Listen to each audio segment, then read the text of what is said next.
plus minusnya, tapi ini kita secara materi tidak terlalu berat gitu ya. Kemudian lain yang membedakan ada P5 nanti akan dijelaskan oleh Brahma. Kemudian tadi ada CP. Malam yang ini di sisi ekspaktos. Kemudian prinsip pembelajaran dan asesmen.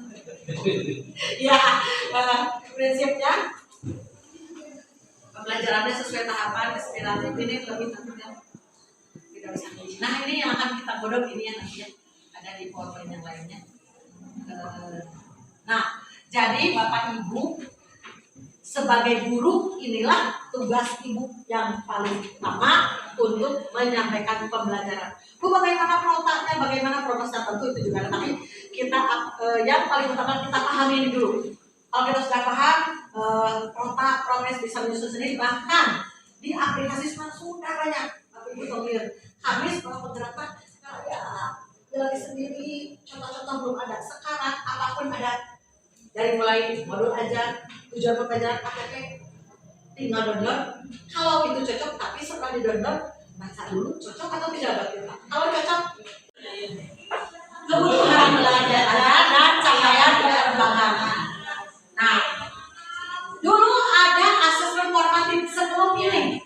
Dulu formatif secara garing, secara sederhananya apa? Di kurikulum yang sebelumnya, ini berbeda, bukan yang ini.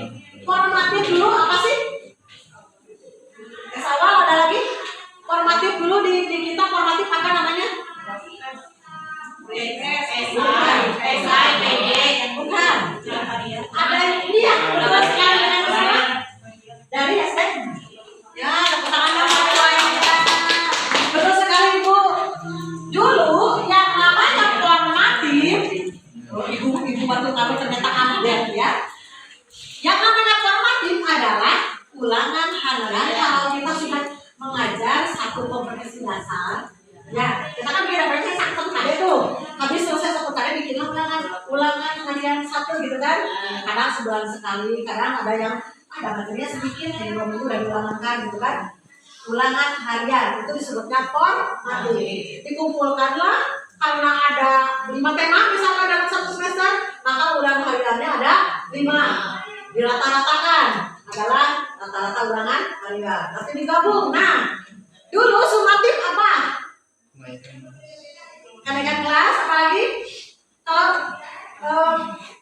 disebutnya bukan ulangan ulangan semester atau ulangan akhir semester atau kalau di akhir tahun ulangan PAT ya, gitu ya, akhir tahun menjelang kenaikan kelas. Nah, kalau dulu seperti itu. Nah, apakah sekarang sama? Tidak. Nah, ada yang Ibu Bapak-Ibu, ini yang ditekankan di asesmen kurikulum merdeka. Jangan sampai Ibu melaksanakan ulangannya masih yang lama. Jadi, asesmen formatif itu adalah selama proses. Kalau kita menilai proses, apakah melalui ulangan? Tidak. Tidak aktifnya, misalnya didik dengan bisa daftar checklist A aktif, oke. B kurang aktif misalnya yang nggak diceklis misalnya penilaian dari 4 1 sampai 4 oh sangat aktif nah tepuk tangan buat Ibu Doni pas sekalinya seperti itu kosong Ibu sama tuh Ibu udah dicek bisa nyata dulu nggak apa-apa kita sebagai guru bisa memahami karakteristik anak yang 30-40 ya dengan kita karena setiap kali ketemu. Nah sekarang itu Doni adanya di formatif ya perlu tidak kita menilai formatif? Justru di kurikulum merdeka yang ditekankan adalah penilaian formatif. Bagaimana siswa kita belajar dengan proses yang benar. Berarti kita tuh bisa tapi ikutin loh. Berarti dia ada kebutuhan khusus, bimbingan. Ya, jangan belum apa-apa bernyalahin. Kita tidak memberikan treatment yang semestinya. Kita tidak memberikan fasilitas yang semestinya. Nah, jadi tidak ditekankan hasil supaya kamu nilainya mencapai KKM, nilainya dapat baca anak. Tidak seperti itu. Di kurikulum merdeka justru di prosesnya atau di formatiflah yang harus ditekankan.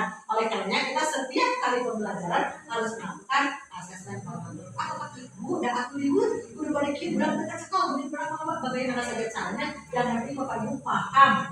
Sehingga kita tahu, oh anak Irma, belajar upaminya macam pakai biasa pelaksanaan pembelajaran dan perencanaan pembelajaran termasuk yang terakhir adalah proyek oleh Ibu Rahma. Jadi hari ini kita sangat goal sekali. Makanya kami berusaha mengupayakan bagaimana supaya kelas ini hidup. Ya, ada kabarnya tugasnya pengen ada. Nah, visi pendidikan di Indonesia kesini arahnya. Hanya sekarang yang lebih ditekankan adalah ke profil pelajar Pancasila. Ada yang silakan apa Pancasila?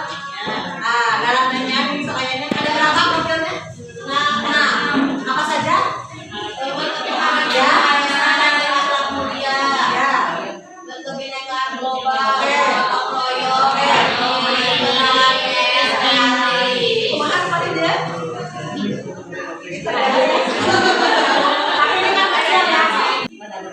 nah ini ya profilnya ada di nyanyiannya, ada belajar Pancasila, beriman dan bertakwa pada Tuhan yang esa dan berakhlak mulia, berkebinekaan global, gotong royong mandiri, kreatif dan benar kritis.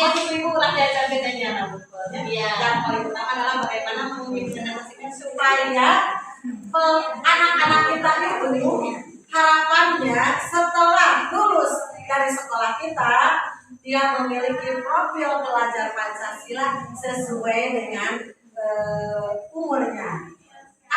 Profil pelajar Pancasila usia SD bagaimana, profil pelajar Pancasila usia SMP bagaimana, pasti berbeda kan dari kematangan umurnya. Ini arah dari visi pendidikan Indonesia itu sampai ke sini ingin mencapai para siswa kita itu memiliki profil pelajar Pancasila yang matang. Tentu saja kan keseharian kita dalam kita sebetulnya di setiap kurikulum ada tidak ini. Kurikulum yang kemarin apa coba? Kurikulum apa? 13 menekankan ke Pancasilaannya dalam apa? Maksudnya disebutnya apa? Kesempatan. Ya bahkan profil pelajar Pancasila kalau dikutil apa namanya? Penguatan pendidikan penguatan karakter ya gitu kan, disiplin nanti ada kan. Jadi sebetulnya ini hal baru bukan? Ini karena kita dasar negaranya Pancasila semua kurikulum yang berlaku tentu kesana arahnya hanya lebih dipersempurnakan dan atau lebih diperdalam lagi. Kemudian kurikulum merdeka itu dirancang supaya pendidikan itu ada transformasi, ada perubahan ya, perubahan yang signifikan apalagi setelah kita punya menteri yang high tech, national tech. Kan kebalikan dari high tech low tech. Iya, setelah kita punya menteri yang high tech, di pembelajaran banyak menggunakan platform, kemudian terimbas dari apa kemarin kita udah tahu? Nah, jadilah banyak terobosan-terobosan baru yang kalau kita tidak mengikutinya, sedangkan kita kalau ya tertinggal, sangat-sangat tertinggal. Ini kubur penggerak terus tertinggal ya.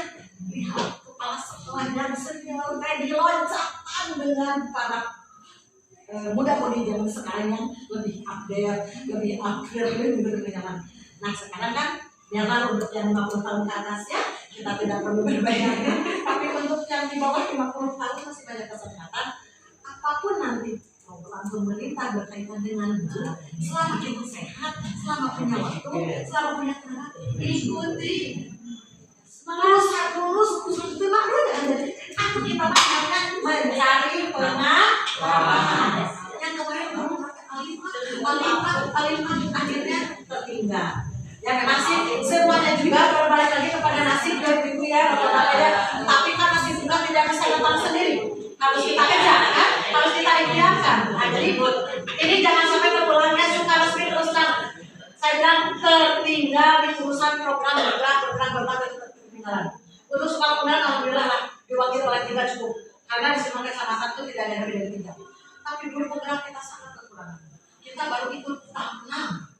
Orang-orang sudah kemana, kita baru ada di tahap 6 yang Bu Helmi dari Bapak Mutiara dan kemudian Pak Taufik ya. Sekarang angkatan 7, 8 dari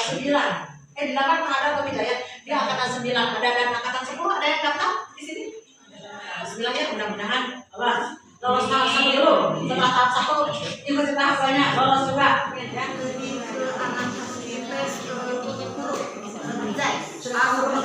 ya.